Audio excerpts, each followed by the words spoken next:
Okay, so our next speaker is Brian Kolb, Department of Neuroscience from University of Lethbridge. The title of his talk is Plasticity in the Developing Brain, and he's going to talk about the role of context or early experience in shaping behavior in the brain.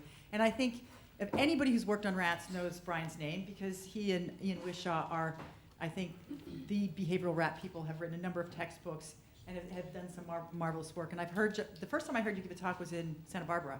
At one of those, it was another one of these kid meetings, right? Okay, where it's a summer school for graduate students and postdocs, and it was great. And that's my introduction, but I'll just quote Scott. So now it's time to hear the real science and show how we do it in North America.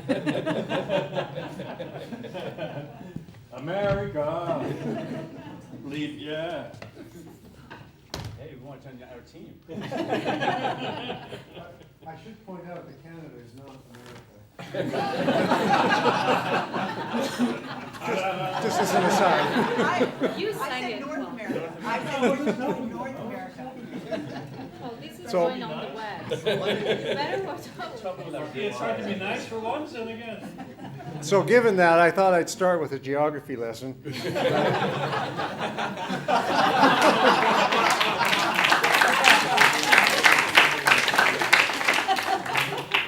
This is Canada.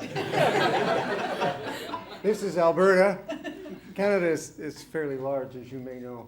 And this is where I live on both sides of this line, which is it's called the Continental Divide, which divides where the water goes. So this is the Rocky Mountains. Water that lands on this side goes there. Water that lands on this side goes there. And this is where I live. In winter, this is our backyard. You can see it's probably not seen anything like this here. And last week it looked like that. So it's quite a difference. It's fairly hazy, and that's because there's forest fires everywhere because it's been so dry. Okay, enough of that. I'm going to talk about the effects of experience on brain development. We heard some about this already. But I'm going to take it further and talk not only about postnatal experiences, but prenatal and preconceptual. That is, the experiences of your parents and how they can alter how your brain ends up. So all your problems can be put on your parents. And since mine are dead, it's really easy to blame them for everything. Understanding this, I'm going to suggest, has a huge role in public policy, and so there's a lot of interest in trying to convince governments that we should be pouring money into brain development. So the questions that I think are the ones I'm going to try and address: how does the brain develop? That's going to be really superficial in terms of what I say. How is the brain development affected by these experiences? What might the mechanisms be, and what differences it make for children? So the logic of the studies I'm going to do is a little different than Edward's, but the principle is the same. We're going to look at three kinds of things, although we've looked at others. Well, I'll talk about behavior, and then try and relate that to changes in epigenetics, which I inserted because you suggested it last night, and then try and relate that to changes in the structure of cells. Now, just for those of you who don't really understand how you could use this to do anything, I want you to imagine looking at a tree, a big tree, and wondering how many leaves are on the tree. And of course, you could count them, but if it's a big tree, you'd be doing that for a very long time. So another way to do it is to say, well, if we knew how long the branches were and how far apart the leaves were, we could make an estimate of how many leaves there are by simple arithmetic. Now, those of you who've looked at Golgi stains know that I'm oversimplifying, but the principle's there. So we could actually do that with neurons, and I'm going to do that a lot. We can actually estimate the length of the neuron's branches, and we're going to divide it into basal and apical fields because they're different. You can see perhaps here the spines. We know that the excitatory spines more or less, or the excitatory synapses more or less are on those spines, and so we could actually estimate the number of synapses on cells. So we can correlate changes in synapse number with changes in gene expression, which has to be driving it, and correlate that with changes in behavior. So that's the logic. So those who don't know much about brain development, I'll say something, and that is that we have, this number should be 86 billion neurons, not 80, with about 10 to the 14 connections. You could not design a blueprint for this. It's impossible. So what you have to do instead is you use what I call the Michelangelo technique. And so when Michelangelo was making the statue of David, he could have got a dump truck full of sand and crazy glue, if such things existed, and actually put it together. He didn't do that. He started with a block of stone and used chisels and got rid of half of it. And so that's what we do. And so what we do is we start with way too much brain and start throwing it away prenatally in the case of humans, postnatally in the case of rats. And what we end up with is experiences are the chisels, and those experiences are broadly defined, including experiences that are prenatal and preconceptual, but especially in the first few years of life and then again during adolescence. So if we look at stages of brain development, this is oversimplified, but just pretend this is how it works. We have, the cells are born, so we have neurogenesis and gliogenesis. The cells migrate to wherever they're going to live. They differentiate into the kind of cell they're going to be. They grow dendrites and axons. They form synapses. Then we start getting rid of them, and then at the same time we're making myelin. So if we think about this, a lot of brain development is occurring prenatally. So things are changing in terms of gene expression before all of this stuff is happening, but it has an impact down the road on how the neurons turn out. So if you see it here, this is birth in humans, this is birth in rats, and so we have a conception back here, and we have development going on in humans probably into the, well into the 30s. And for those of you who are under 30 or 35, the question won't work. But for those of us who are a lot older than 30, we can say, when did we turn into who we are now? And most women will say 28, 29, 30, and most men will say older than that, 35 or so. And I can remember when I first got a job at Lethbridge as a professor, assistant professor, at age 28, I thought I was an adult, and looking back, no, I definitely was not. There's a lot of pruning in prefrontal cortex going on for a long time. So we can see here what's going on. So we have conception, we have the number of synapses increasing in the visual cortex, reaching a peak around 2 years in humans. In the prefrontal cortex, about 5 years. I should warn you that Edward is a hippocampal chauvinist, and I'm a prefrontal chauvinist. I will talk about the hippocampus in a demeaning way. And he sort of brushed aside prefrontal as well, saying, well, it has to go through unions and so on. American invention, right? It's American invention. And so we've got this peak here, and what's happening is in the peri-adolescent period, you start losing synapses. So according to estimates by Pascal Rakish, as that starts happening, you're losing about 100,000 synapses per second. 100,000 gone, 100,000 gone, 100,000 gone. Those of you who had the pleasure of living with 12-year-old girls, children, know the experience of at night wondering why you did this. And the next morning, it's a different person. You say, oh, thank God. And then, of course, we'd go through this pruning again during the day, and it repeats daily till finally things even out. So this is from, I don't know how to pronounce that, but anyway, Epigenetic will say, looking at the number of synapses, and you can see in prefrontal cortex, and you can see just before puberty, it starts to drop, and it's going to keep dropping until about 30 years of age, and it's fairly constant after that, at least in the brains that they had. So it's not, luckily for us, not going zip down there. Okay, so how does experience alter the brain? There's several ways. But one way I'm going to focus on a little bit is the regulation of gene function.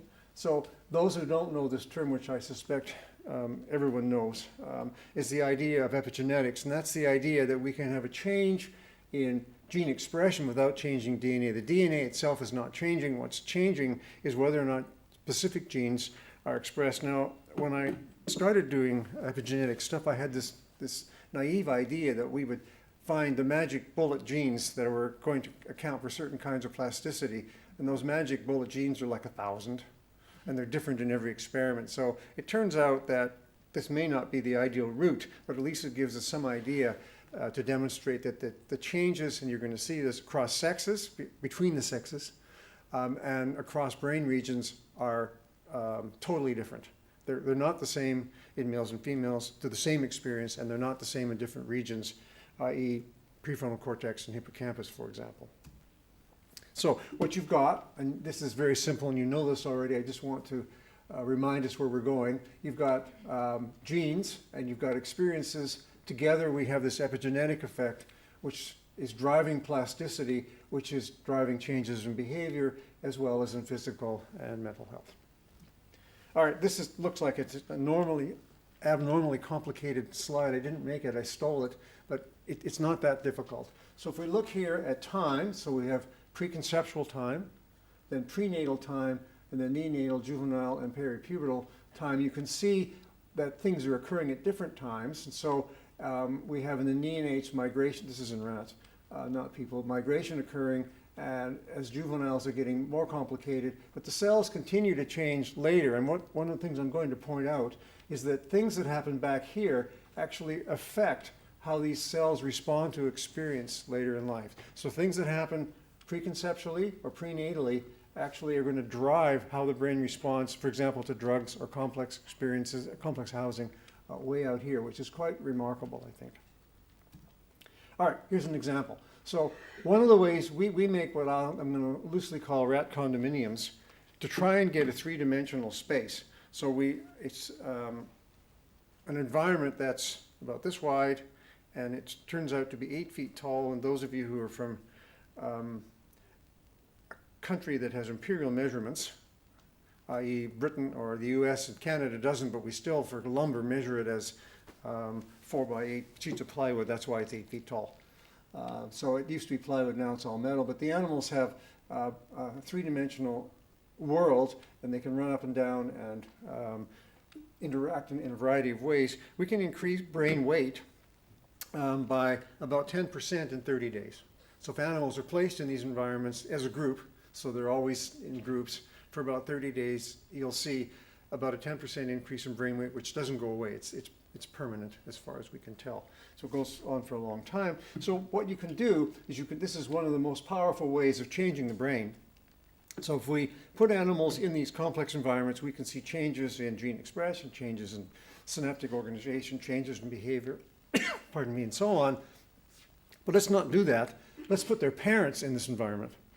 So their parents, either the dad before he meets the mom, or the mom before she meets the dad, live in this environment. And it turns out that when we look at the brains of the offspring, their brains look as though they had lived in those environments, even though they were never in it and they weren't conceived until afterwards. So if we look at gene expression, in this case, it's just a measure of methylation. So the more methylation there is, the more methyl groups that we detect, the fewer genes that are expressed. You can see that these are the control animals, so they're just living in shoebox cages. And these are the maternal enriched offspring, the paternally enriched offspring, and you can see a large decrease. So there's about 1,000 genes different between the expression in these groups and that group. But notice that it doesn't matter which parent was in there, either one, and we see this change in the offspring when they're adults. Now what we haven't done is put both parents, not at the same time, but in the complex environment, and see if the effects are even larger than that.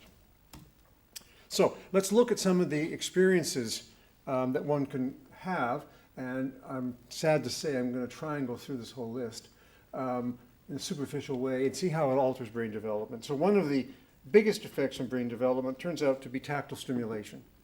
So you may have heard of kangaroo care. It's a term used to describe the way children in South America and many countries are raised, so they're always in contact with a caregiver. And obviously so is a kangaroo. But you can see maternal massage, you can see this essentially kangaroo K here. And in rats, this looks a little ominous. The artist drew a child's hairbrush, but it looks like we're going to kill the rat with that. We're not.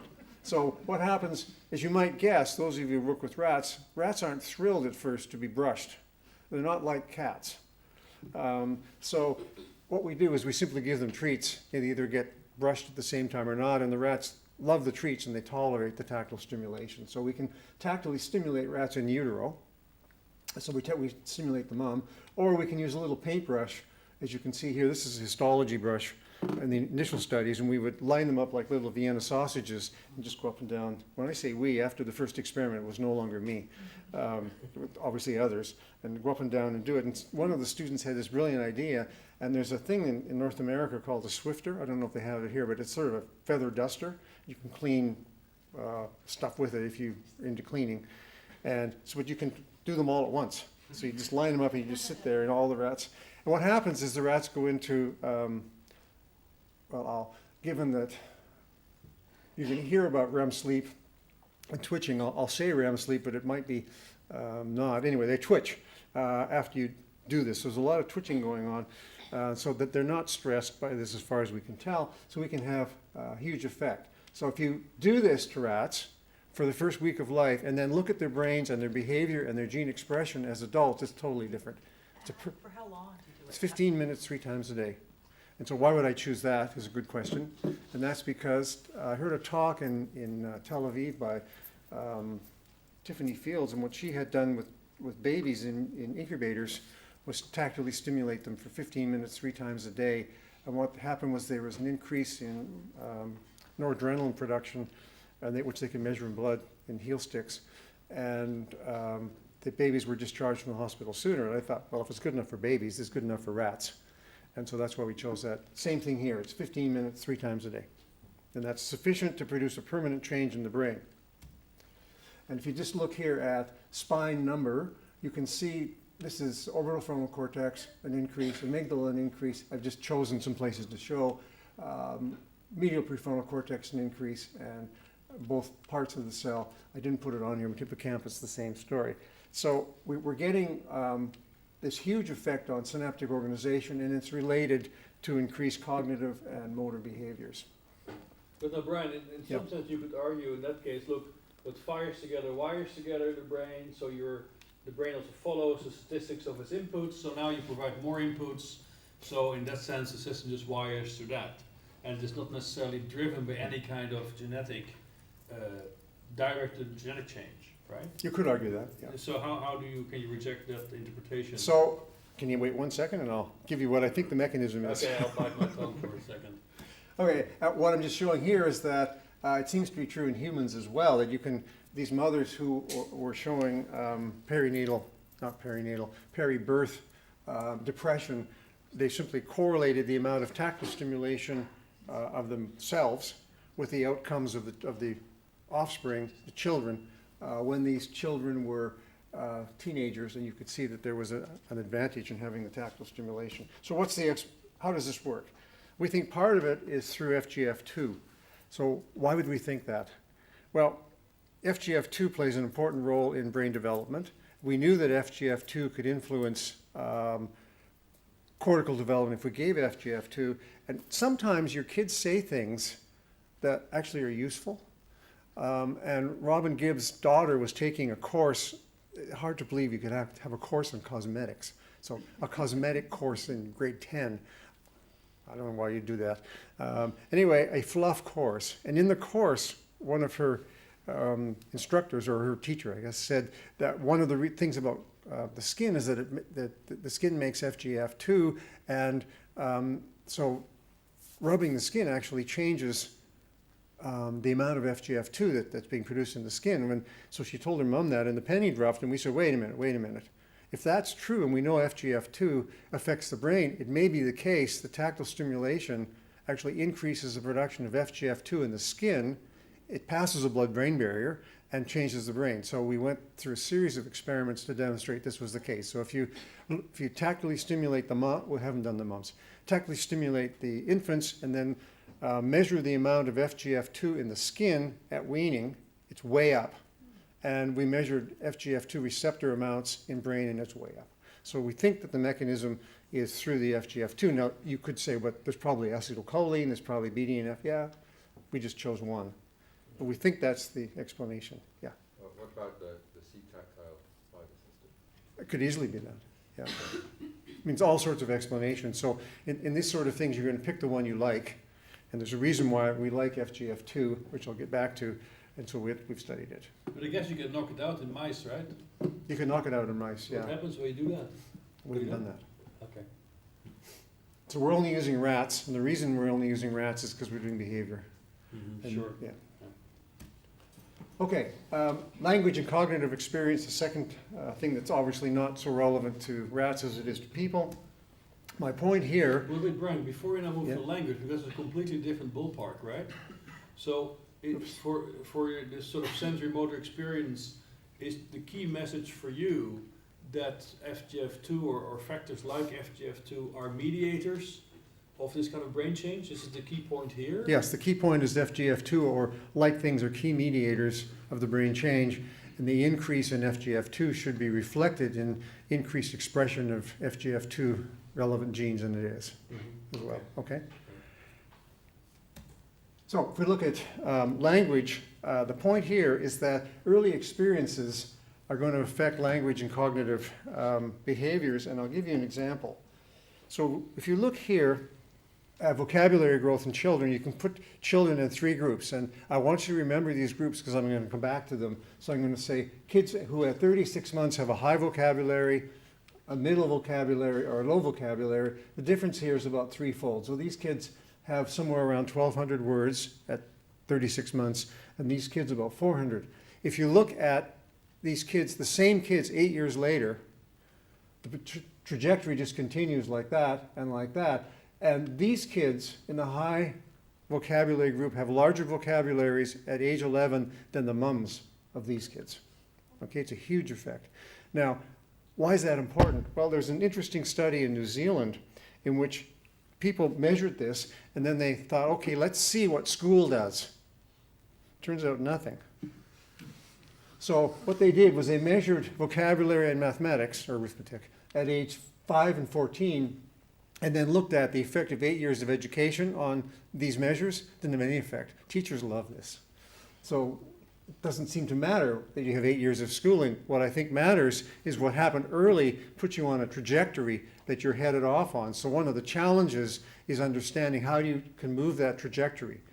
Could you use tactile stimulation, for example? I doubt that. But what could you do to try and shift the curve here to get this to go up there? But the point here is it's persistent, and it's not only true in arithmetic, it's true, or language, it's true in arithmetic as well.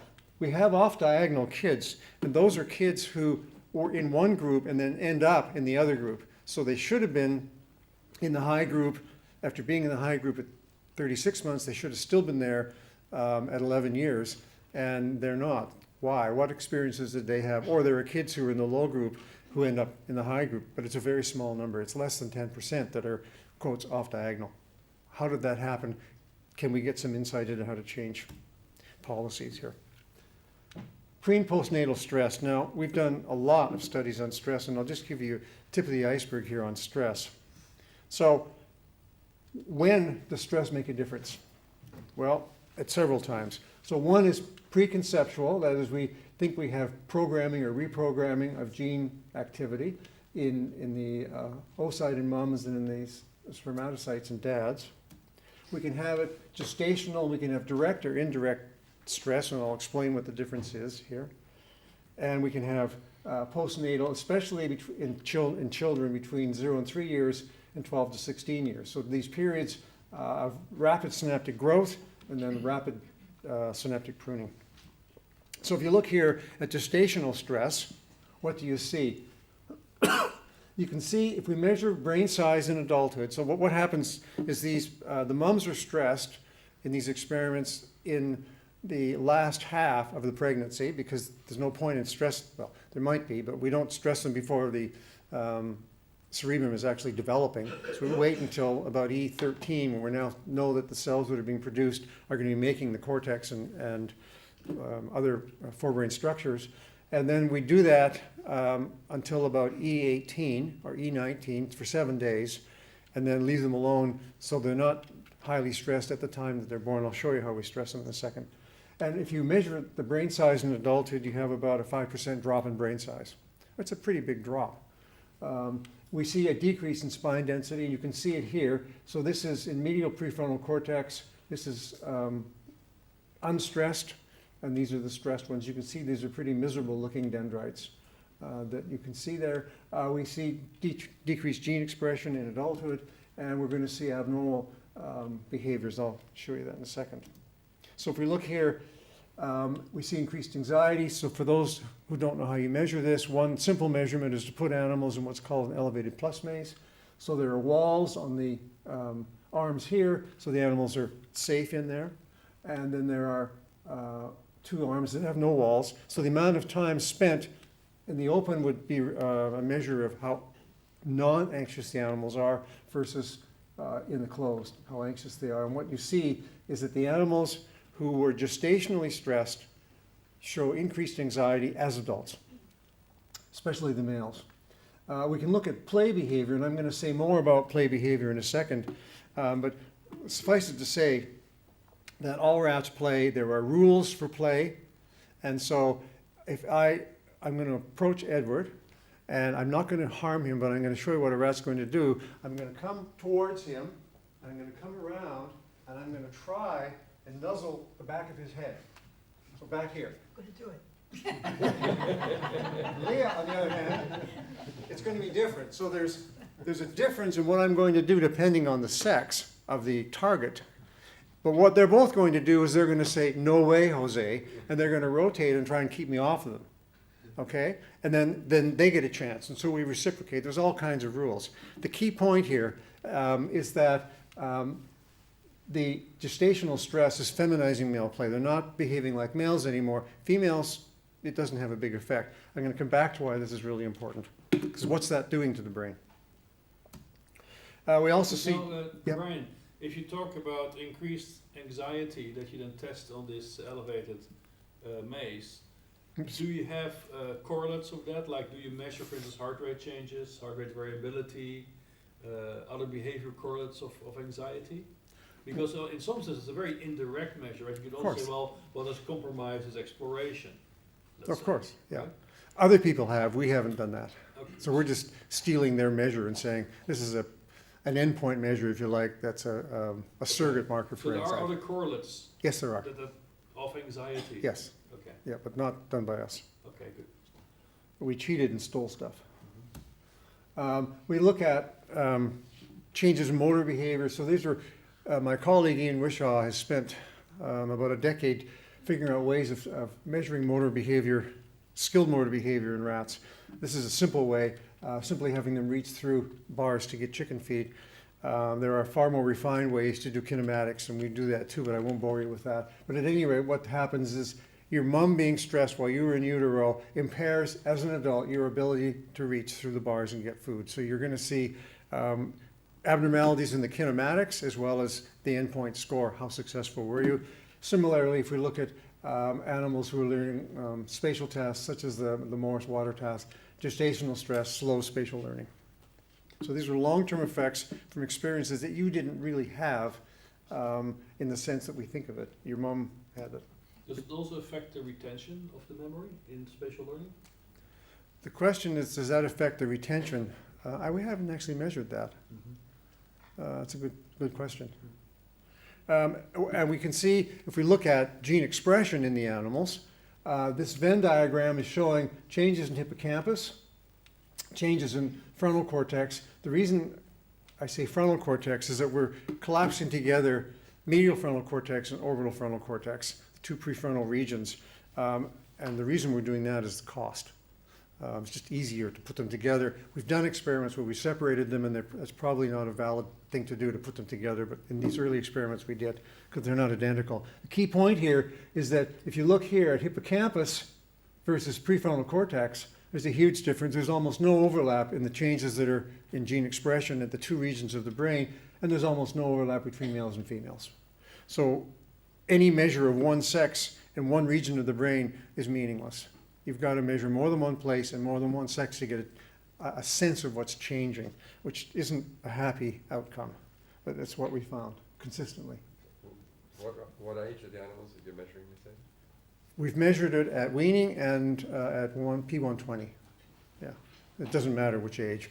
The changes in the genes are different, but the story's the same. But the stress can be indirect. So imagine the following experience. And that is, you live with a partner, and the partner could be same sex, so let's say it's your sister, in the case of the rats it is, or it could be the opposite sex, and then in that case it's your husband, we'll call it. So a male and female together, or female and female together. And what we're going to do is we're going to take away the partner and stress them and then bring them back. Okay, so let's presume that we're living together. For whatever Such a reason. fantasy. And I'm taken away and I'm stressed and I come back. And then we're going to look at, let's suppose that you're a female, because it makes it easier for me.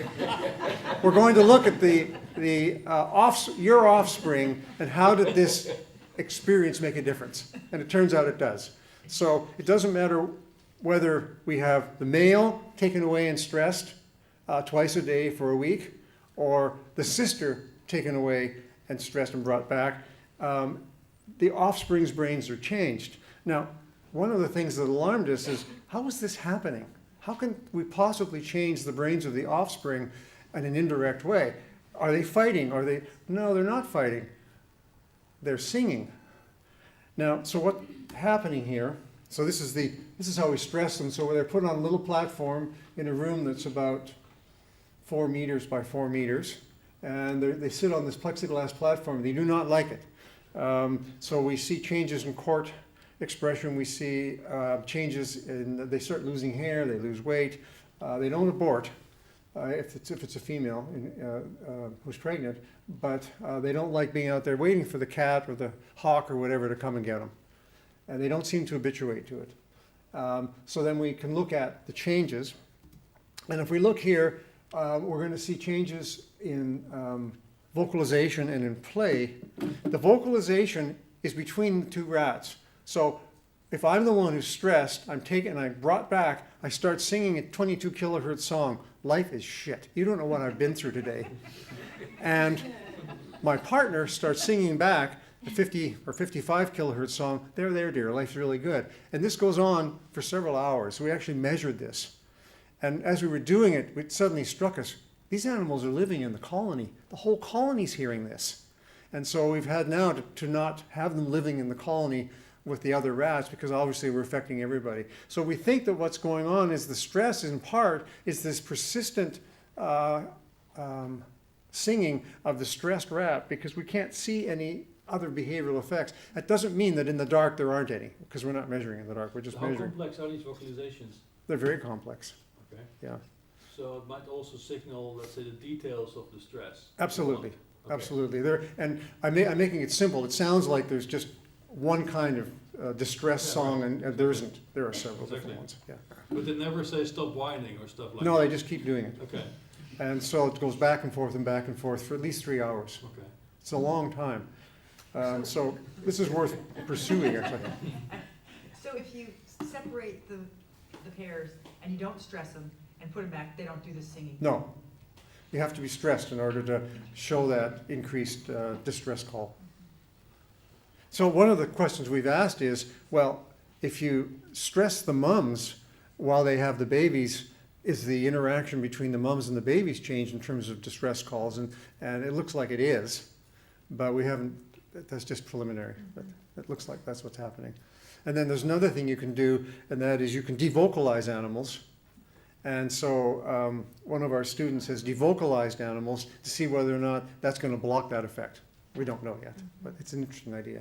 I thought it was a bit cruel at first to devocalize them, but compared to sucking out their brains, probably not so bad. And we see the same thing in terms of gene expression. It's different genes, but the pattern's the same. Hippocampus and prefrontal cortex are totally different. This is with the indirect stress. This is the sister being taken away and brought back. We haven't done this with the dad. And males and females are totally different. But wait, I mean, this is just a very, very superficial description of the gene changes, Yes. right? So, but the specific genes affected are identical. That's what you're saying. It's just, or largely overlapping, No, there's whether not. direct or indirect. Oh, there's overlapping genes. It's not totally exactly the same ones. Uh-huh. Yeah. But there will be largely overlapping, let's say. There's large 80%. overlapping, so the thing you can do is you can do pathway analysis Yeah. and see whether the pathways Mhm. are the same or different, and they're similar. Okay. Yeah. Can you just explain what's this is showing 8 up, 149 down, this is compared to some control? Yeah, compared to controls. And this is an average, or, It's an average across N of 6 or something, yeah. and it is it always the same genes that are up? And is it, Well, that's the point, yeah. That's what I just asked, Tony. sorry. Wake up. Still happens With- too quickly. It's a bit like what Edward was saying. Stop singing. Across animals, it's not always the same genes, but more or less the same genes. Right. Yeah. And across experiences, there's, so the gestational stress and the indirect stress, it's not exactly the same genes, but the pathways look to be the same pathways. And if you look, the interesting thing is, even though it's different genes being changed, the changes in synaptic organization appear similar. So this is the animals who are controls, and these are the stressed animals, and you can see the drop in the number of synapses. That doesn't matter. This is orbital frontal cortex, medial frontal cortex, and hippocampus, and we're getting a similar effect. And the effect is there's a sexual dimorphism. This is one sex. I can't recall which one. Doesn't matter. There are sex differences, but the areal differences go away. So that's interesting. So it suggests that changes in gene expression, for example, in medial prefrontal cortex, are different than those in hippocampus, but the outcome, changes in synaptic organization, seems to be similar in the sense that there's a drop in the number of connections. Not sure how that works, and it's one of these things it's like some of the experiments you did, you have a result and you say, well, we found this. I don't know what it means. It's just, there's a fact. That's what happens. But now, if you would compare the animal that's stressed in isolation or the one that is sort of exchanging information with its mate, you might argue that when the mate tells you, well, actually life is not so bad, that this might be also a modulator on the stress level. Very much so. Right? Yeah. So that would predict that, for instance, the spine density on an animal that is with a partner that tells it life is not so bad would be still higher than on the one that's fully in isolation and stressed. Okay, so the question you're asking is what happens to the adults? Mhm. And all we've looked at is what happens to their offspring. So I don't know what happens to Oh, yeah, right. the partner, Okay. right? Yes, you're right. Yeah. Okay. Can you compensate the bystander stress by stroking with the paintbrush? Yeah, so the question is, can you compensate the stress by doing the tactile stimulation? And the answer is yes. Yeah, you can. And we're in the process of finishing those experiments, but there's no question that it works. So we can also do preconceptual stress. So we're doing the same thing. In this case, we're doing it longer. So these are the dads. So we're doing it for 27 days. So why are we doing it longer? And what would the mechanism be of transfer? Well, the germ is being turned over, and it takes in rats, about 30 days to turn it over.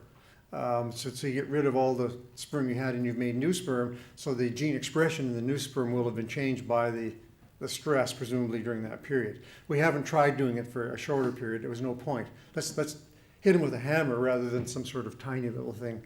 And when we do that, we're going to see, again, change in synaptic, well, this is gene expression. So methylation, so you can see there's a sex difference in males. In prefrontal cortex doesn't do anything. In the females, the stress increases methylation, which is going to decrease gene expression. And in hippocampus, it's the same in this case. No, wait. The females goes down in frontal cortex, right? The methylation. It goes down. It goes down, yes. Right. Yeah, correct. And in hippocampus, it goes up, but it's true in both sexes. Right. So it's a little bit different effect. This is now, remember now, this is not the dads we're looking at. We're looking at the offspring of the dad who was stressed, and we're looking at those offspring when they're adults. Okay, so we're looking well away from when the experience occurred. And we see changes in brain. Now we see larger brains in adulthood. And we first saw this, I thought, this is improbable. Somebody didn't know how to use the scale. So we did it again and got the same result. So it's doing something very different. But we do see a decreased spine density again. We see this decreased gene expression in hippocampus, the increase, as you correctly pointed out, in prefrontal cortex, and again, impaired skilled motor function. We did not see an effect on anxiety or on spatial learning in this case. So the brains are larger with less spines. Yeah, the brains were larger with less spines. That's So more it may be that motor, or- there may be more neurons. So we're currently doing Okay. neuron counts. Right. There's a paper that's just come out by these people looking at the effects of maternal preconception stress. It's not the same. The logic's the same. The details are a little bit different. They don't do behavior. But the general principle is the same, and that is stressing moms before they're pregnant also changes the development of the brains of their offspring.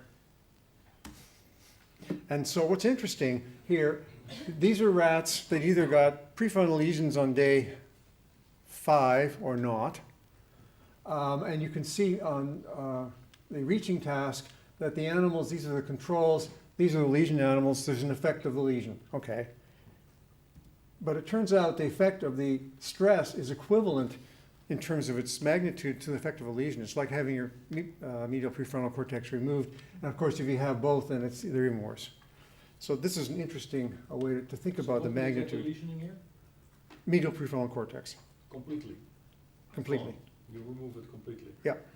by suction on day 5, and now we're looking at it in adulthood. Okay, psychoactive drugs. I'll have to give you a background to this. About 10 or 15 years ago, Terry Robinson, who's at the University of Michigan, and who I've known since we were both with Case Vanderwolf at Western Ontario at the same time, he was the first undergraduate to work in a neuroscience lab at the University of Lethbridge. He worked with Wishaw in 1970, and he was alumnus of the year. And he came back and he gave this talk in which he talked about addiction and how addiction was persistent changes in neurochemistry. Beautiful talk, and we went for a walk afterwards, and I said, beautiful talk, but just a pile of bullshit. Addiction cannot be chemistry. Addiction has to be learning. It has to be a change in structure because it persists so long and chemistry is fickle. So he said, well, no one's ever shown that. And I said, send brains.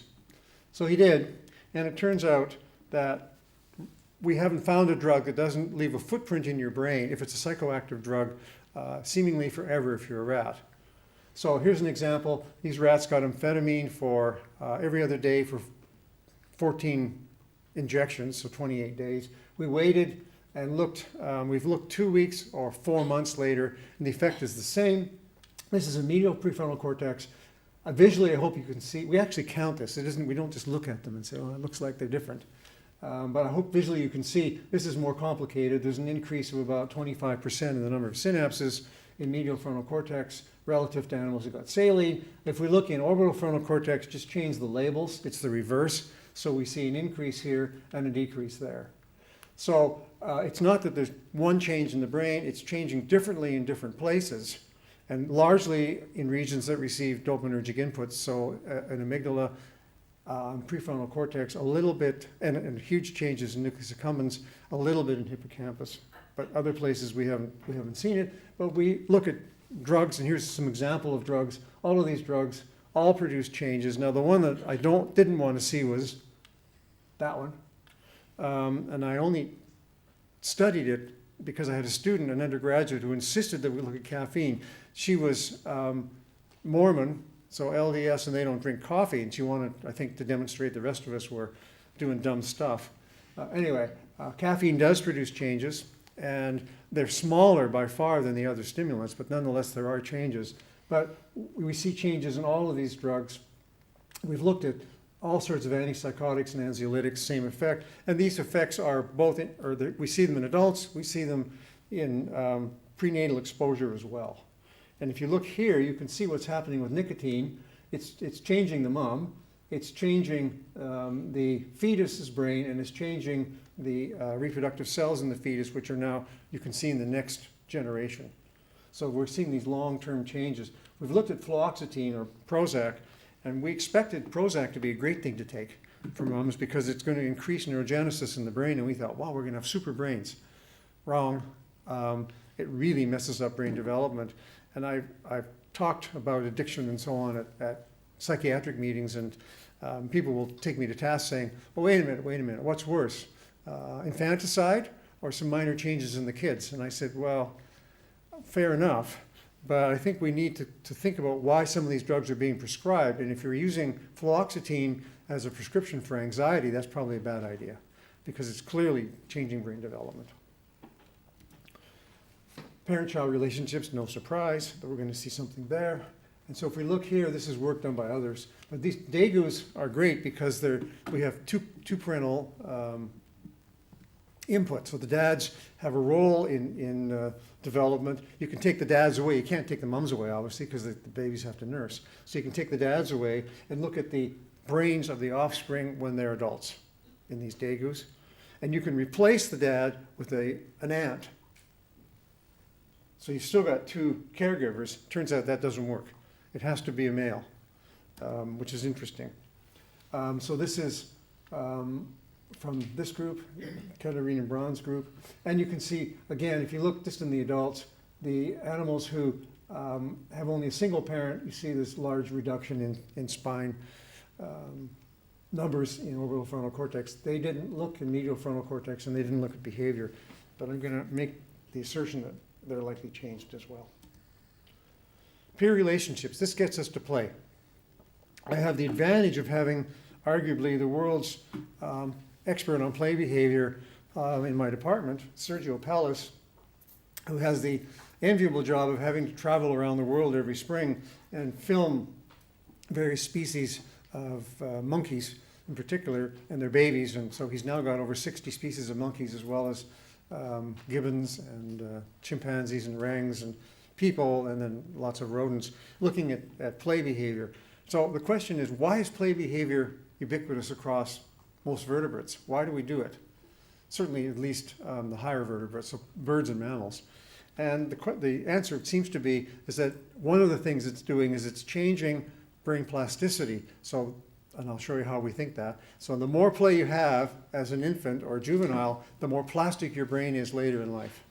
Okay? So this means that if you're doing an experiment in which animals are housed in small numbers post-weaning, the brain is different than in animals who are housed in larger numbers, because the number of conspecifics drives how much play there is. So we know that play makes the prefrontal cortex, I warned you that I'm a chauvinist, more changeable in adulthood, and it modifies prefrontal development. So what we can do is look at two kinds of experiments.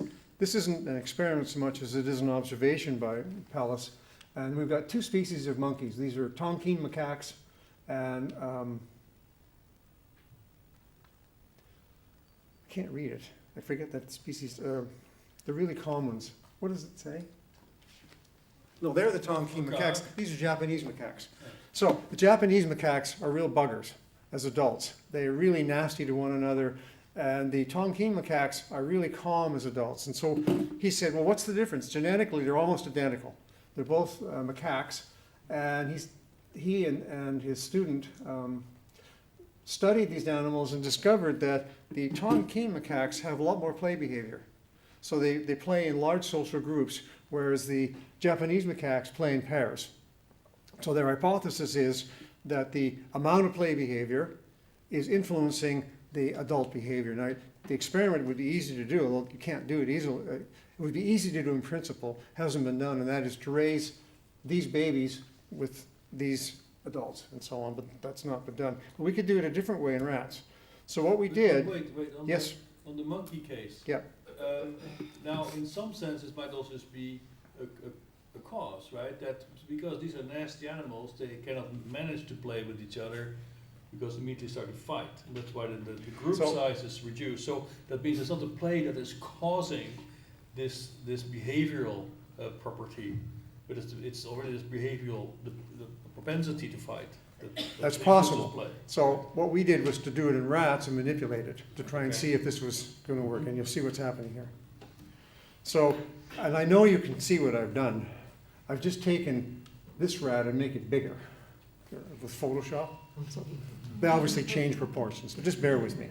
So we can, at it's weaning, a giant rat. a giant rat, also called mum, we can pair the baby with its mom or another adult conspecific. They won't play. Adult rats won't play with infant rats or juvenile rats. Or we can pair them with one sibling or with three siblings, and I didn't show it here, or with three adults. So we can do two things. We can manipulate the number of conspecifics, how many other rats are you living with, and we can manipulate the amount of play. If you're living with adults, there's no play. If you're living with conspecifics, the amount of play varies with the number of conspecifics. Okay? So when we do that, and we look at the brains of adults who had that experience in development, what we see is quite an interesting change. So if we look at this region of orbital frontal cortex and this region of medial frontal cortex and count spine density and look at dendritic length. Well, let's just talk about spine density. The more sibling play you have, the more pruning of cells in medial frontal cortex. The dendrites are just as long, but the spines are further apart. And if you look at conspecific number, we see the same thing in orbital frontal cortex. Okay, so the more conspecifics you live with, the simpler the spine density is. Okay, so we now can look at the effects of experiences later in life, and it turns out that if you have spines further apart, as a result of that early play experience, you can add spines faster and you can add more spines. So we know that if, for example, we give animals, we can hit them on the head with amphetamine, and we're going to see a larger effect of the amphetamine in the animals with the pruning or not. We can put them in complex environments, and we're going to see a larger effect of that complex environment if animals have played versus not played. So we begin to, there's all sorts of questions here, and that is, think of conditions that alter play. Homeschooling alters play. I don't know how common homeschooling is in Spain, but not very. But in North America, it's becoming very common. So you keep your one kid usually at home, so they don't have the play experiences that kids who go to schools do. This isn't PC to say this sort of thing. Autism changes play. Methylphenidates or Ritalin changes play. All sorts of things change play, and those things are going to be changing the development of prefrontal cortex and nucleus accumbens. We've measured that as well. We haven't measured hippocampus, but oops, oh, I hate that. I suspect it's changing hippocampus too. Diet makes sense. So we should be able to alter the diet of the mom. So we're going to give the mom different diet, or the offspring a different diet, and we should be able to see changes in the complexity of cells, and you do. I'll just make this really simple. So we can see it in parietal cortex. So these animals got a vitamin mineral supplement, and we simply look, the basal fields are more complicated, and the same is true in hippocampus. The basal fields are more complicated. We've looked at a variety of dietary things, and we're still pursuing this. But there's a neat experiment that was published last year looking at maternal nutrition at conception. So the idea is that there are places in the world where the diet changes depending on the season. So one place is Gambia. And so if you look at gene expression, they did this from blood, and I've already told you this is maybe meaningless because different places in the brain are going to show different changes in gene expression, but just bear with me. They looked at methylation in babies when they're born, depending on when they're conceived in the dry season or the rainy season. And what they found was a difference. So if they are conceived in the rainy season, we see more gene methylation than if they're conceived in the dry season, suggesting that the diet is actually producing a change in humans as well. Gut bacteria. Clearly gut bacteria are important, and we're discovering more and more about them. And so if we look at the enteric nervous system, we've got this enormous number of neurons in the enteric nervous system, more neurons that are in the spinal cord, or as many anyway, plus millions or billions of glia. And if we look at bacteria, as you know, we have a microbiome. There's about 100 trillion creatures living in our gut, and these creatures can alter the brain. So these bugs are influencing the brain. So the question is, if we manipulate the bacteria in the gut, can we alter brain development? And there was a neat experiment by one of my former collaborators, Michelle Diaz Heinz, and she showed that by manipulating the gut bacteria in the developing mouse, you could actually produce differences in behavior. And there's another more recent study. There's this idea of psychobiotics that comes from this guy, and the idea is that you could actually use, basically use poop as a treatment for behavioral changes. You could actually change the gut bacteria by using implants of fecal matter. It's a neat idea, and it obviously has a lot of complications, but I'll just leave it at that. What these guys did was to look at a mouse model of autism, and they had these mice that basically don't sing songs. And so the idea was, can we, and their social behavior is abnormal, can we actually reverse the abnormality in social behavior and songs by giving them different bugs. And so they gave them this bug. I don't know why they chose that one. And it turns out they could normalize in those animals the amount of singing, and the social behavior was modulated. But wait, this is vocalization that correlates with social interaction? Yes. Okay. Yeah, this isn't related to stress or anything. These are mice that are living together and they don't vocalize, and their social interactions are abnormal. You give them the bugs and it normalizes, Okay. suggesting those bugs are changing the brain. Poverty. This is a big one. And let's go back to this. You saw this before, but I didn't have this in brackets. Socioeconomic status. So there's a relationship between vocabulary and socioeconomic status. People from higher SES families have larger vocabularies, and there's a lot of reasons for this that we can discuss. But the question is, can we show any relationship between that and brain? And so there are 2 recent studies that have done that using resting state fMRI.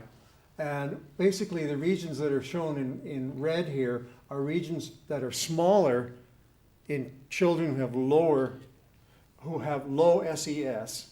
So children whose families have this is the United States, have a total income of less than $25,000. The regions in red are, in terms of volume, smaller, and the tests of vocabulary, they're showing a significant lowering of vocabulary. Okay, so there's a relationship between poverty and brain organization and behavior. Poverty is a real bad one. But these kids will also probably perform worse on other kinds of cognitive tests. Oh, for sure. Okay. Yeah. Just that the only one we had before was this one, and so I just chose that one. Yeah, they have data on other Well, tests. just put it a bit in perspective. Yeah, right? it's other tests as well. Yeah. Yeah. Yeah, but Brian, poverty is kind of a big, huge course. word, because their diet's gonna be different, their parents will probably be more stressed out, so all the other smaller, specific things you talked about kind of are encompassed under poverty. Yeah, they are. So if you didn't hear what Leah said, the poverty isn't just about money, it's what money does, right? It buys different food, it buys different opportunities for play, and you can play in soccer teams and, you know, all sorts of things. One study, this one, tried to, this one, the most recent one, tried to control for that, but it's impossible. It's impossible. They did control for race, and they controlled for sex. So neither of those were factors. So it's true in males and females, and in both Hispanics, whites, and blacks. These are reversible changes, in your opinion? I hope so. No, Yeah, in my opinion, they're reversible changes. Okay. We go back, to example, to complex housing studies and also tactile stimulation. And so we're actually doing studies using tactile stimulation in children at risk for autism to see whether or not we can reduce the incidence. Yeah. Tactile stimulation is so easy, and it has this huge, powerful effect. It's not just those regions. We can also see in low SES, the amygdala is smaller, hippocampus is smaller, there's reduced frontal gray matter volume, which is actually shown in the other figure. High SES seems to have a larger temporal pole and increased white matter. You might say, well, aren't they just reciprocal? I'm just saying what the article said, so I don't know why they did it that way.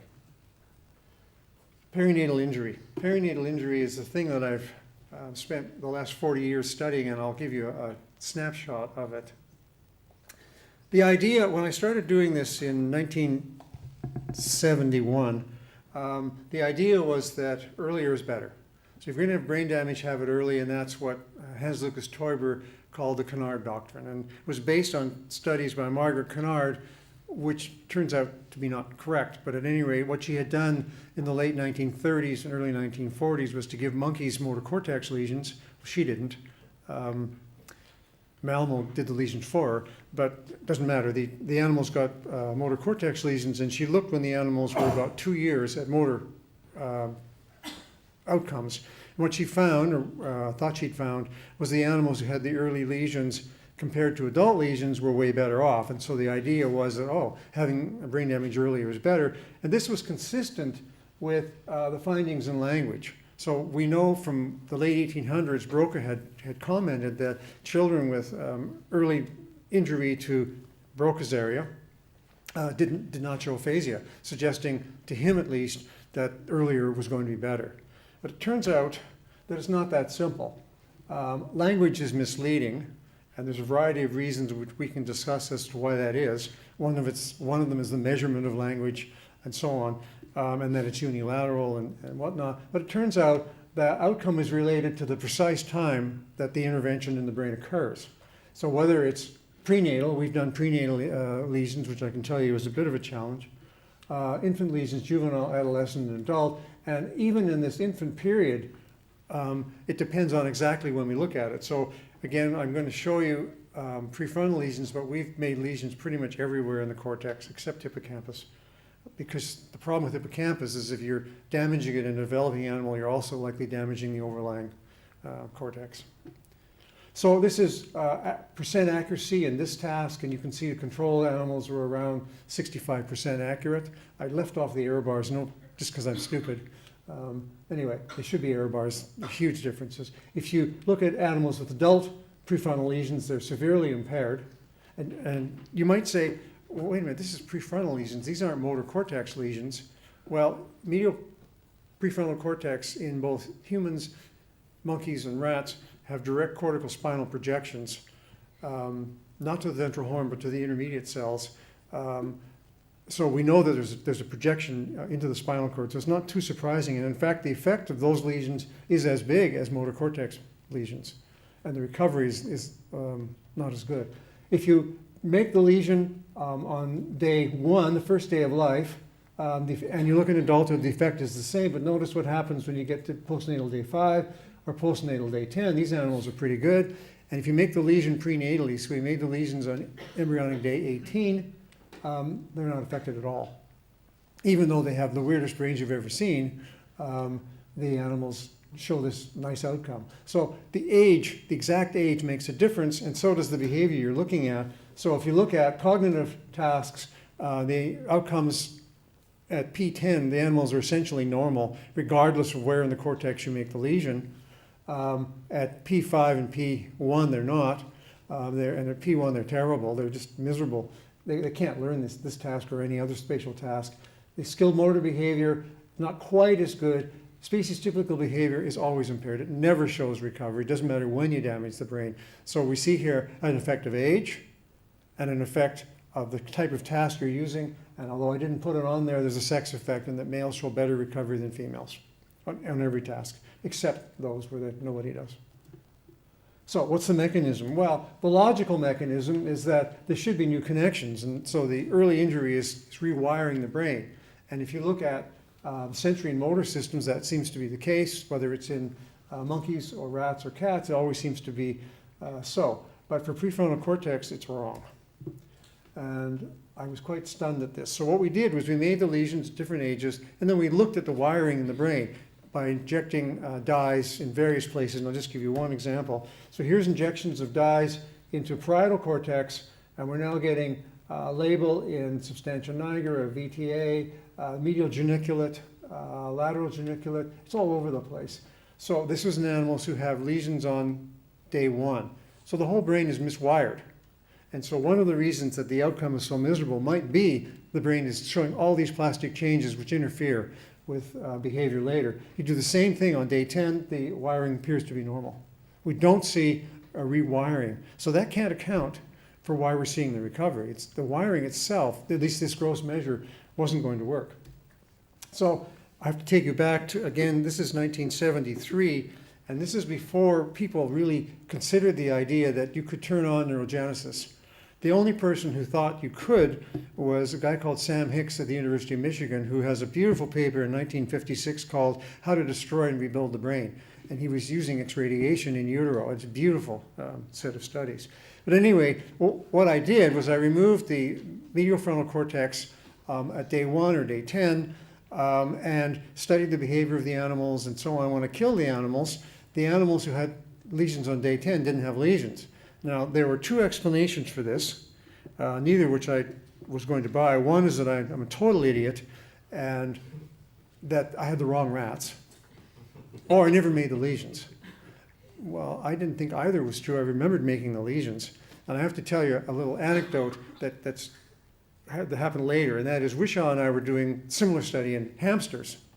And so in order to ensure that we could label them, I was cutting off the last part of the digit in different hamsters. And they were lined up on the operating table. It was kind of gruesome, all these little toes.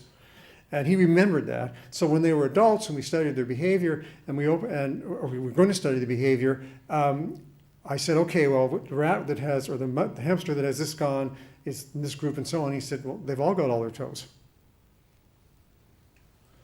Once again, we have this problem. Do we have the wrong hamsters? Well, no, they regenerated their toes. And there was a paper in Science about 5 years later saying, rats regenerate toes. And I'm going, or hamsters, we knew that. But the idea that you could do it in the brain seemed preposterous. And so this is just an example. So there's a normal brain. This is the animal who had a medial frontal lesion on day 10. This is at about day, I'm not sure, they're juveniles. The brain isn't as large. If you measure the weight, it's smaller, but the tissue's all there. You can see in this guy something going on. Well, it turns out that, I'll just make the story really short. To try and get people to believe what we actually had regenerated the tissue was not an easy task. If you think Nottebohm had trouble trying to convince people that birds could do it, trying to convince anybody that rodents could do it was a monumental task that they can do it. It just has to be in the right spot and at the right time. Not only can they do it there, they can do it in the olfactory bulb. So here's an animal that got a bulbectomy on day 1. You can see that the hemisphere is grown in there. This is not the olfactory bulb. This is part of the hemisphere. You can see that there's an effect on the hemisphere development. It's small. This is at day 10. It regenerates. It's not normal size, and I'm not saying the regeneration in the medial prefrontal cortex is normal either. Also notice that the hemisphere is small, so it's having an effect. Nonetheless, you can regenerate that. You can regenerate the posterior cingulate cortex as well. The rest you can't. So why is that? Well, it's got something to do with, I think, where the subventricular zone is and where those cells that normally migrate to the olfactory bulb come from. But it might be possible to turn it on. So I already said something about FGF2, and what we did was to give animals post-lesion injections of FGF2, which is turns on neurogenesis in vitro. So we thought maybe it's going to do it in vivo as well. And it turns out it does it at P10, but not at P3.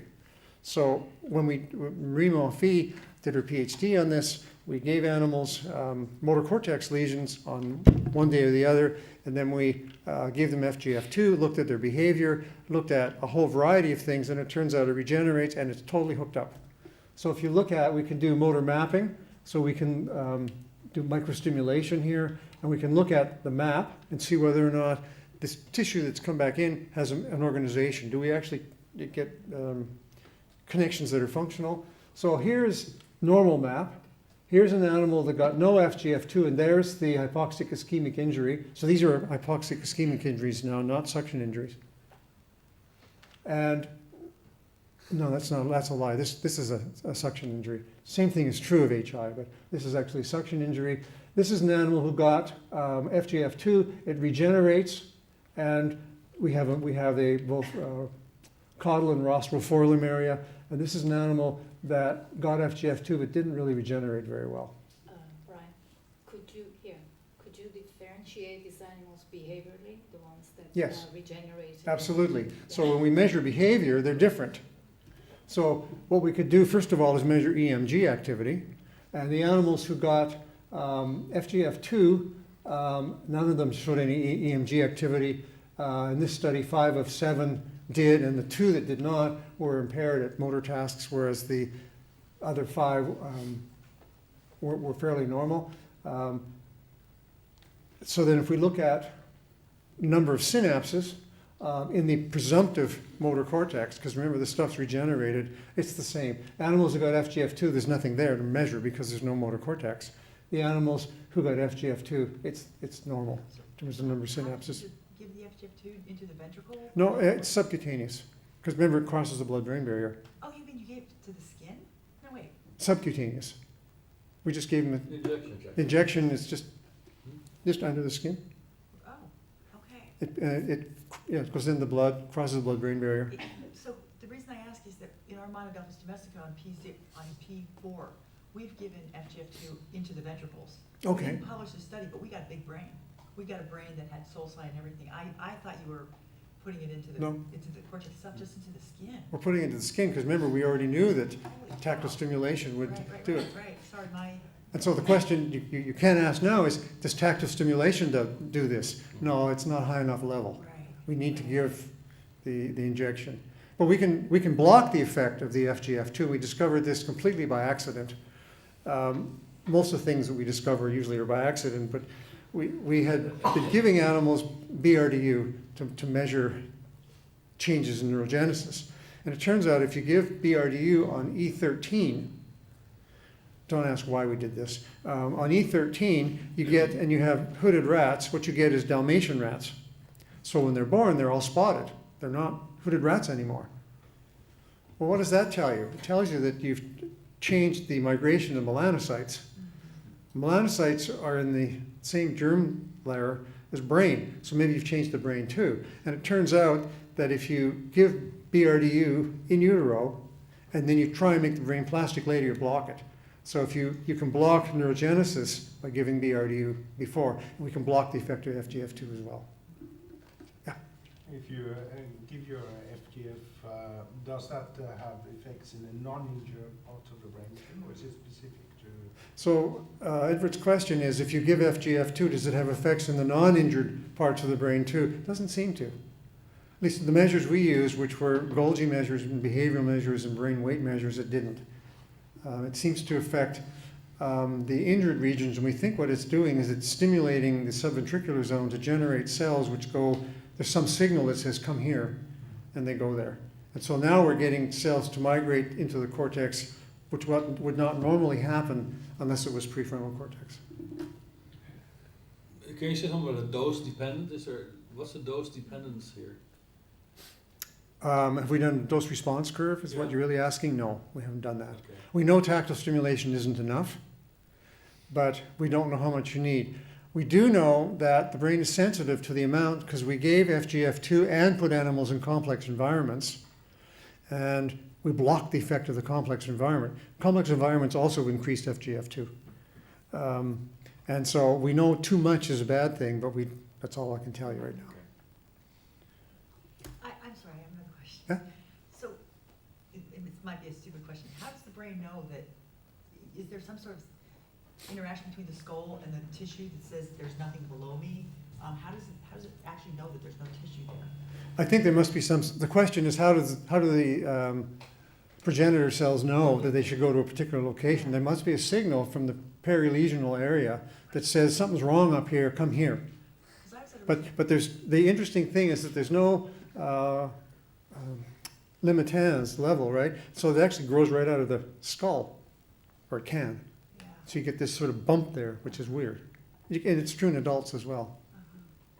So we can generate cells in adults. FGF2 doesn't work, but EGF does. But they don't differentiate into neurons unless you give them some other goop. Right. And then we can turn them into neurons. They don't wire up right and so on, but in the developing brain they do. Okay, so what did that say?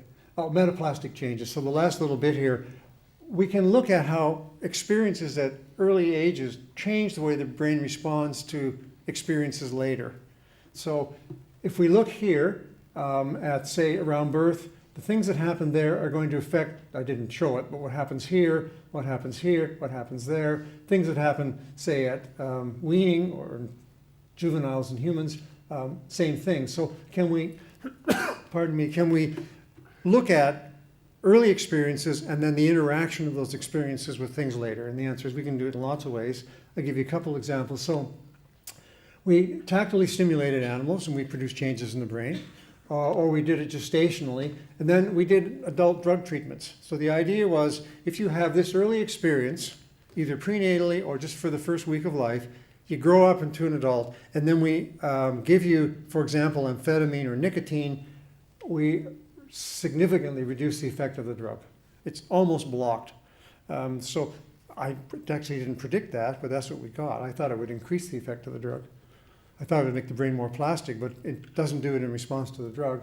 Or we can give prenatal nicotine treatment. So you're getting nicotine in utero, and we can do the same experiment. And now what we do is we block the effect of complex housing.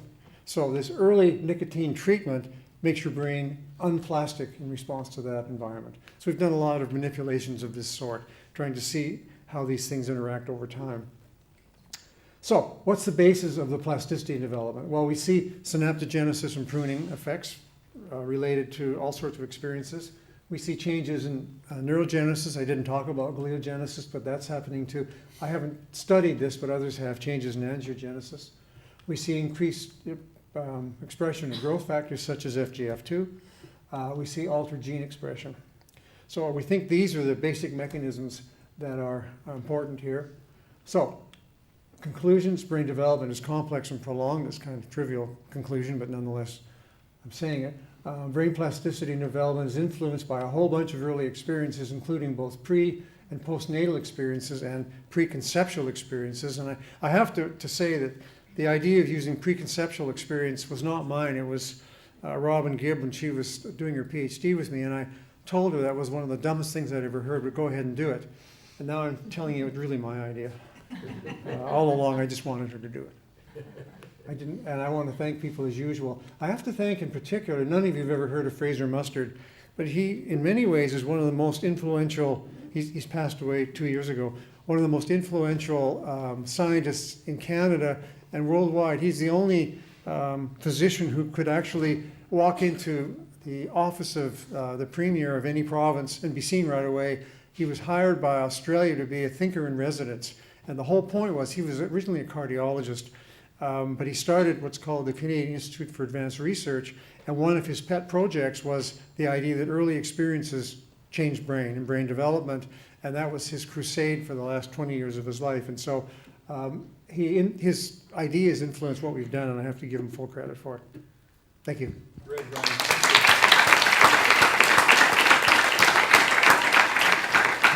All right, question time, and Leah kicks off.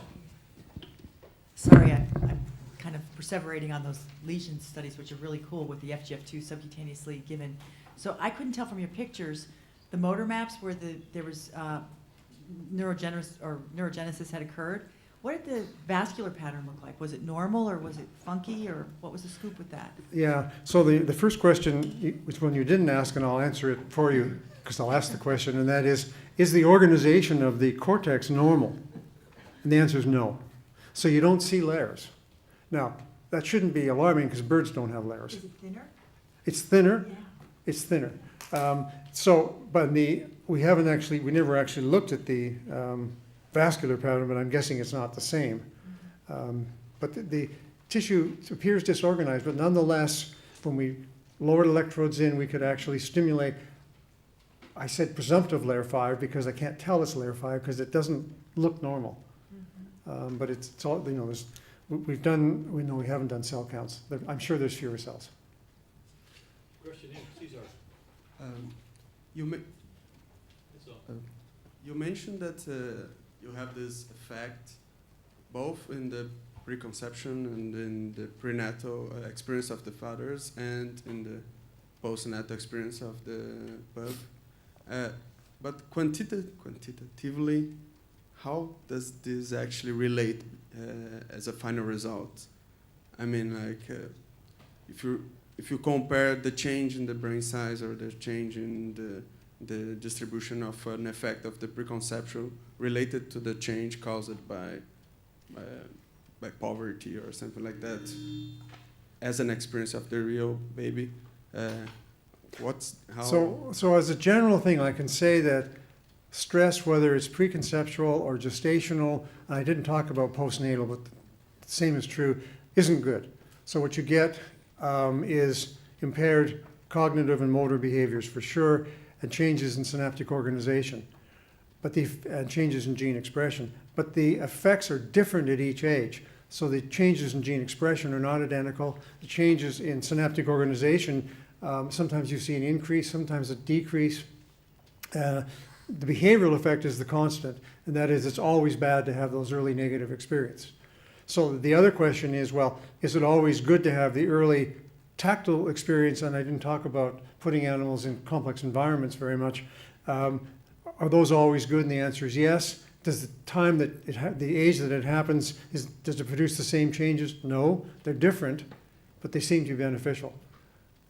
So it's an unsatisfying result because it means there's many ways to change the brain. Mark and I were talking earlier about the importance of understanding exactly when you're doing things, because a brain is not a brain during development. They're different, and so the changes are different, but the outcomes remarkably constant. Edward. I have a question about the late pruning in the prefrontal cortex. So, do you think there is an evolutionary advantage to having it so late, and is there a reason for the prefrontal cortex to being the last?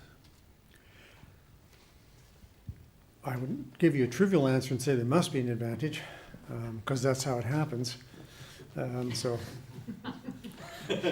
on, Brian. I think the advantage of having the pruning in prefrontal cortex occurring during adolescence is that you've got this huge change, obviously, in hormonal environment. And the prefrontal cortex is probably the most sexually dimorphic forebrain region. And so that presumably is related to this.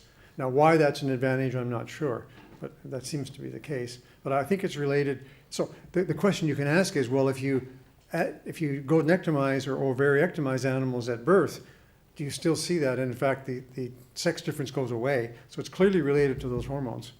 But why is it an advantage? I'm not sure. I think the idea that I suggested is that if the prefrontal cortex is more plastic in response to experience at a time that you're really, your formative years, if you like, that would appear to be an advantage, because the environment you're likely to end up in for the rest of your life is going to be more similar in adolescence than it is at age 2. But you My can answer also is a make the superficial- argument, Brian, that of course prefrontal is strongly dependent on other preceding structures to Absolutely. process its information. So Absolutely. you only want to stabilize that structure when preceding structures have done their job of, let's say, classifying the environment, the state space, and so on, right? So this might be just also hierarchical structuring of stabilization of structures with prefrontal than last. So one of the things you could do is you could look at the effects of lesions in V1. We heard about V1 earlier, on the later development of prefrontal cortex. You might predict that it's going to have a negative effect, and the answer is it does. So having damage to V1 alters later development of prefrontal cortex. Hi, thank you. Very, very here.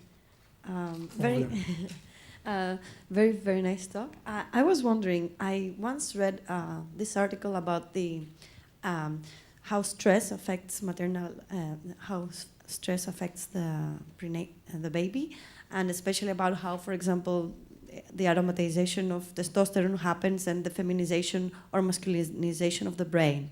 And actually, one of the things that they were talking about is the fact that perhaps in humans, it could be extended to, for instance, the birth of homosexual people, etc., and how that would affect the whole behavior.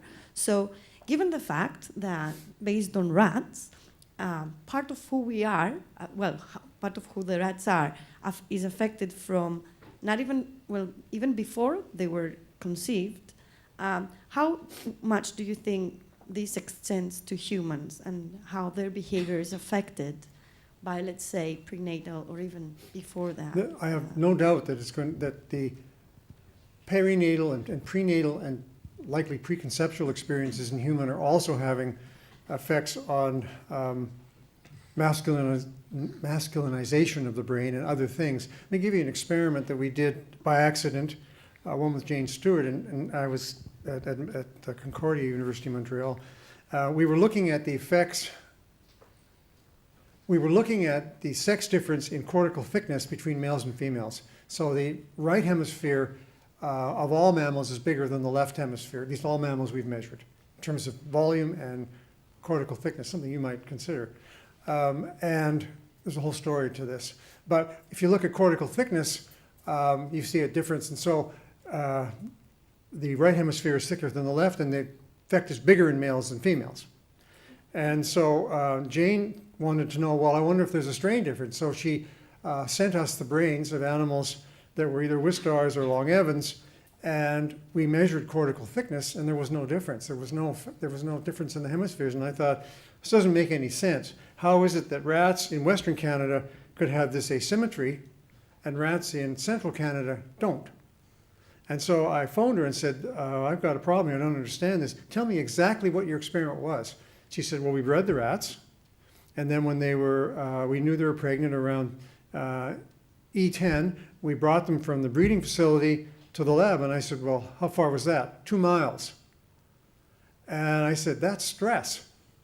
So in our case, the animals were bred in the lab. There was none of that. So she redid the experiment in the lab, sent it to us, and we got the asymmetry again. So the effect was really more in males than in females. So what happens is that early experience was feminizing the male brain. Other people have made the same argument subsequently that that's the case. And I have been to several stress-related meetings, and the claim is being made, just what you said, that in humans it's the same story. We haven't actually looked at it, but others have. So those of you doing developmental studies and having your pregnant rats shipped to you are making a mistake, because you're getting a different brain than you would get if you bred them in the lab.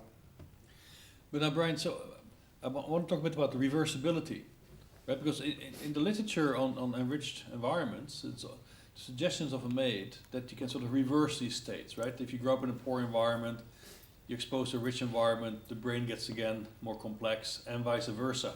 But earlier you said that in your case, animals exposed to a complex environment early in life would not regress back to a simple brain in a simple environment. Is that correct? Or how's reversibility playing out? Yeah, so let's attack it a different way. Mm-hmm. So what we can do is we can take animals who get lesions on day 1, let's say, their outcome should be miserable, and it is, but put them in an enriched environment at weaning and leave them in there, okay? And see what happens. And it turns out that they show remarkable plasticity, and we can actually get rid of most of the lesion effects, not the species-typical behaviors, but the cognitive behaviors in particular really show a reversal effect. Putting animals with P10 lesions in there doesn't do anything because they've already maxed out in terms of recovery. If we wait till they're adults and put them in the complex environment, it doesn't work. You have to have that experience early. Now, the question you're asking also is, well, if the animals are placed in the complex environments early and then taken out, do we see a reduction in the effect of that experience? We've only gone 4 months, and in 4 months you don't. But if we waited a year, probably you would. I mean, I don't know, but we don't see it. It's not. It's the brain doesn't seem to want to reverse back as fast as it wants to improve. And then this whole issue around epigenetics, right? Which is very much a topic we're dealing with. So we have an impact on gene transcription. Yeah. Right? But we contrast the idea of epigenetics with learning. Even though also in learning, if you change the synapse, you will have to change gene transcription as well. Right? So, and also as we discussed earlier, some of these effects we could interpret in a standard learning perspective. And say, like with the brush, right, the tactile stimulation, you could argue, okay, the input statistics changed, you drive standard learning mechanisms, and this then leads to different forms of neuromorphology and what have you. And I made the same argument about drugs. The effects of the drugs. Exactly right. So how can we actually really draw this line now between a learning interpretation and epigenetic interpretation? Or is there any? They're wedded together. You can't really. So if you look at learning tasks like fear conditioning and so on, you see epigenetic changes. So yeah, I don't so think you don't draw a strict border between or boundary between the two. I don't. Okay, Yeah. very good. Other questions? If you have no more questions, Brian, thank you very much for a fantastic talk.